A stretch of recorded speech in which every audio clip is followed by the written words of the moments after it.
Welcome है आपका Bloom study centre में क्लास 10 के। आज हम लोग मॉडल प्रश्न पत्र का सॉल्यूशन करने वाले हैं। कुछ बहुत इसमें होंगे, कुछ बहुत नेक्स्ट पार्ट में होंगे। रीजन ये है कि वीडियो ज़्यादा लंबा ना बने, इसलिए कुछ बहुत मैं इसमें बनाऊंगा और कुछ बहुत दूसरे पार्ट में। तो आपको देखना है सेक्शन ए में आपके 30 क्वेश्चन होंगे जो कि एमसीक्यू होंगे। सबसे पहला क्वेश्चन है एक्स स्क्वायर माइनस 27 के शून्य क्या है।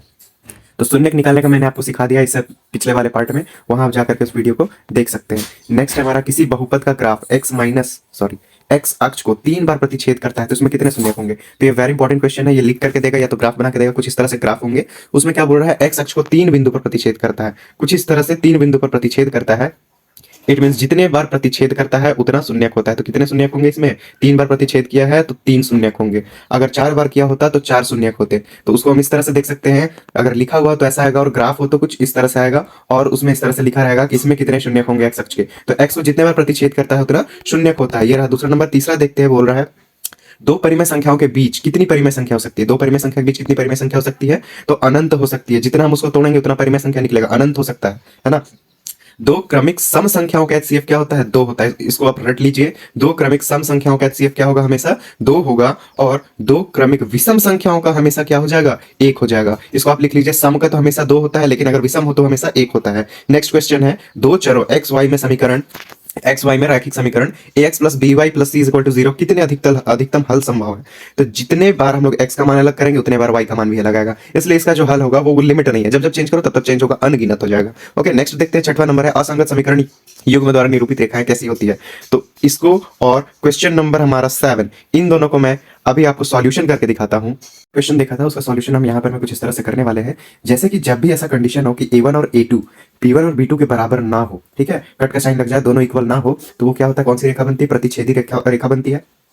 अद्वितीय हल मतलब कोई दूसरा हल नहीं होगा, केवल एक हल होगा और संगत भुजाएं होंगी। और हम लोग इसको देख के समझ सकते हैं कि यहाँ पर में क्या हो रहा है, रेखा एक दूसरे को प्रतिच्छेद कर रही है। ठीक है, जब भी एक दूसरे को प्रतिच्छेद करेंगी तो एक जगह पे एक्स और वाई मैच कर रहा है, एक्स वाई एक जगह पे टकराया है, एक बिंदु बना है, इसलिए हम इसको क्या कह सकते हैं, अद्वितीय हल मतलब केवल एक हल होगा और कोई दूसरा हल नहीं होगा। अगर a1 by a2 b1 by b2 के बराबर हो और c1 बाई c2 के बराबर ना हो b1 बाई b2, तो वो क्या हो जाएगा, एक तरह से समांतर रेखा हो जाएगा। क्या रेखा हो जाएगा, समांतर रेखा। इससे क्वेश्चन 2 को रहेगा 100%, प्लीज इसको याद करिए किसी तरह, ये हमेशा आएगा, है ना। ये फिर क्या हो गया, समांतर रेखा हो गया। और समांतर रेखा में एक्स और वाई कहीं टच नहीं होंगे, ये आगे बढ़ते चले जाएंगे लेकिन कहीं टच नहीं होंगे। तो ये क्या हो जाएगा, कहीं एक्स वाई नहीं मिलेगा, इसलिए क्या होगा, असंगत, है ना। इसको असंगत बोल सकते हैं और इसमें कोई भी हल नहीं होगा। अगला है, अगर a1 by a2 b1 by b2 c1 by c2 सब के सब बराबर हो जाए तो ये क्या हो जाएगा, समपाती रेखा, मतलब एक ही रेखा के ऊपर दूसरा रेखा होगा। x और y एक दूसरे के ऊपर हो जाएंगे और ये क्या हो जाएगा, हल अनंत हो जाएगा, क्योंकि जहां हम लोग पॉइंट करेंगे वहां एक बिंदु बन जाएगा, इसलिए अनंत हल होंगे और संगत रेखा होगा। तो इससे रिलेटेड क्वेश्चन कैसा रहेगा हम लोग देखते हैं। यहां दिया गया है असंगत समीकरण युग्म द्वारा निरूपित रेखाएं कैसी हो सकती है। असंगत मतलब संग नहीं है, ये तो संगत होता था प्रतिच्छेदी, ठीक है, ये तो प्रतिच्छेदी था। ये भी संपाती भी संगत हुआ करता था, लेकिन समांतर रेखा असंगत नहीं हुआ करता था। तो यहां पर मैं असंगत समीकरण युग्म रेखा कैसी होती है, समांतर होती है। ठीक है, आप यहां से पीछे से देख करके मिला सकते हैं। नेक्स्ट है रैखिक युग्म a1x प्लस b1y, इस तरह से दिया गया है दो को, एक 1 वाला पार्ट है, एक 2 वाला पार्ट है ना। तो इसको हम इस तरह से लिख सकते हैं, a1 बाई a2 बराबर b1 बाई b2, कुछ इस तरह से इसको हम लोग लिख सकते हैं। तो हम लोग यहाँ पर में देख सकते हैं कि रैखिक युग्म सभी युग्म रैखिक युग्म समीकरण इतना का कोई हल नहीं है, कोई हल नहीं है बोल रहा है। तो कौन सा है जो कोई हल नहीं होगा, किसमें कोई हल नहीं होता है, हम लोग अभी जस्ट पहले देखे हैं कि कोई हल किसमें नहीं होता है, जो संगत हो जाता है। मीन c1 c2 अगर बराबर नहीं है तो कोई हल नहीं होगा। इसका मतलब हमारा आंसर कौन सा हो जाएगा, इसमें c1 c2 बराबर नहीं, ये हो जाएगा हमारा आंसर। ठीक है, ये हो गया हमारा सॉल्यूशन। अब नेक्स्ट हमारा देखते हैं, मूल ज्ञात करें या शून्य ज्ञात करें। अगर गुणनखंड विधि से ज्ञात करने के लिए बोलेगा तो कुछ इस तरह से, और द्विघाती सूत्र से करने बोलेगा तो नेक्स्ट वीडियो में हम आपको बनाएंगे। X square minus 3x plus 2 is equal to 0 का मूल ज्ञात करें। तो सबसे पहले क्या करना है, पहला पद और आखिरी पद में जो जो नंबर दिखे, एक्स स्क्वायर में कौन सा नंबर दिख रहा है, नहीं दिख रहा, मींस 1 होगा।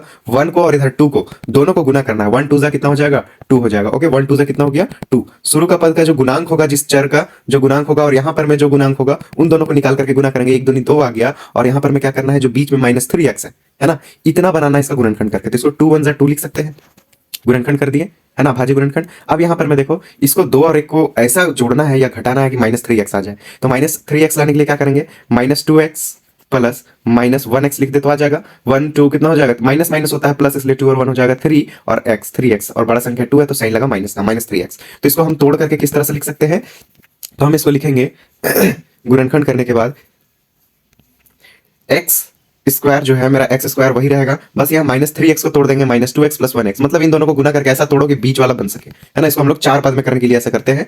तो हो गया हमारा +2 जो था इसको वही उतार दिए। अब क्या करेंगे, दोनों में जो कॉमन है, दोनों में कॉमन क्या है, इन दोनों में कॉमन क्या है, इन दोनों में कॉमन क्या है, एक्स स्क्वायर मतलब यहाँ एक 2 एक्स है, यहाँ 1 एक्स है, दोनों में से एक एक एक्स निकाल के लिख दिए। और बचा क्या, तो ब्रैकेट डालेंगे, यहाँ पर में एक एक्स बचा इसलिए एक्स लिखे, माइनस का साइन है माइनस डाले, और यहाँ पर में 2 था तो 2 लिखे, तो क्या बचा एक्स इंटू एक्स -2। अगर इसको गुना करें तो वापस ये आ जाएगा, है ना, इसलिए हम लोग गुना नहीं करना, इसको गुणनखंड निकालना है। तो यहाँ पर में -1x + 2 है ना। तो दोनों में कॉमन क्या होगा, 2 का 2 लिख सकते हैं, तो दोनों से कॉमन 1 निकाल देंगे, कोई प्रॉब्लम नहीं होगा। और साइन माइनस है तो माइनस लगाएं। अब ब्रैकेट में क्या बचेगा, यहाँ से एक्स बच गया इसलिए एक्स लिख दिए, प्लस था तो प्लस यहाँ पे डालेंगे। अभी वेट सुनिए, पहले यहाँ प्लस डालेंगे फिर यहाँ 2 लिखेंगे। लेकिन अगर हम देखें तो यहाँ -1 बन जा -1 2 2 हो रहा है, लेकिन प्लस माइनस माइनस हो जा रहा है।